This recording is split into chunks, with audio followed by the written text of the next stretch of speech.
Labas rytas, Ričardai. Rimta inspekcija? Labas rytas, Simona. Taip, rimta šaknų inspekcija. Ką matai gero? Gražios šaknys. Einam pasižiūrėti? Einam.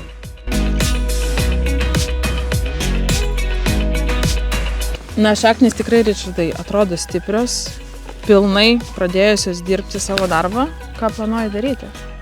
Ką planuoju? Jau ir planavau rudenį ir panaudojau ruterį su humistaru. Tai manau, čia yra pasiekmė dėl to tokių šaknų. O pati Simona, žinai, šaknis tai pagrindinis dalykas, per kurias valgo trąšas. Ir ką pastebėjai, kai naudoji pastoviai? Pagrindinis dalykas, Simona, atkreip dėmesį, dirvožemį. Čia yra, sakyčiau, humistaro pagrindinis dalykas. O kiek kartų naudoji per sezoną? Ir kada naudoji? Dažniausiai 2. Tai yra vienas rudeninis panaudojimas, o kitas pavasario. O su kuo naudoji pavasarį?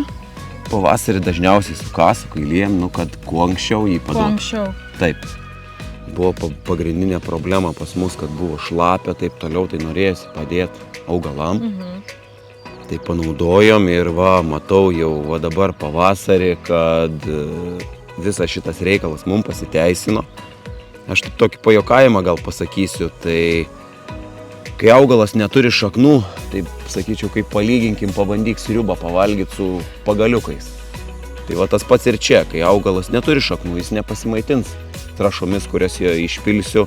O dabar, kai toks šaknynas, tai manyčiau, kad puikiai pasiteisinęs reikalas ir dabar pavasarį liesim trąšas ir augalai maitinsis kuo puikiausiai. Ir mes atiduodam, humistaras eina jau į dirvožemį, o ruteris eina augalų šaknims ir pačiam augalui.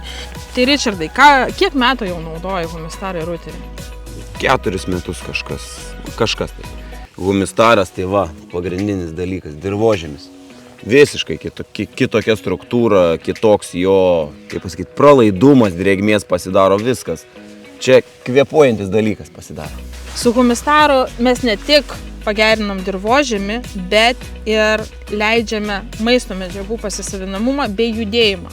Humistaras atpalaiduoja tam tikras maisto medžiagas ir paverčia jas prieinamos augalams bei mikroflorai ir mikrofaunai, ypatingai sliekams. Taip, kurių, kaip matei, pas mus yra Labai tikrai daug. nemažai. Tai Ričardai, kiek naudosim humistaro ir kiek naudosim ruterio? Šventa dvejybė. 2. Tai humistaro 2 ir ruterio 2 kartu su kastrąšomis arba su augalų apsaugos produktais. Tai Ričardai, kur dabar nueisim? Eisim ir apsulauką. Ar mums užteks šios liniuotės? Ne. Ne. Sakyčiau, reikėtų didesnės.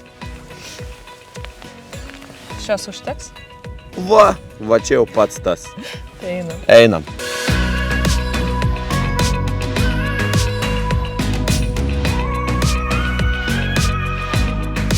Pravers!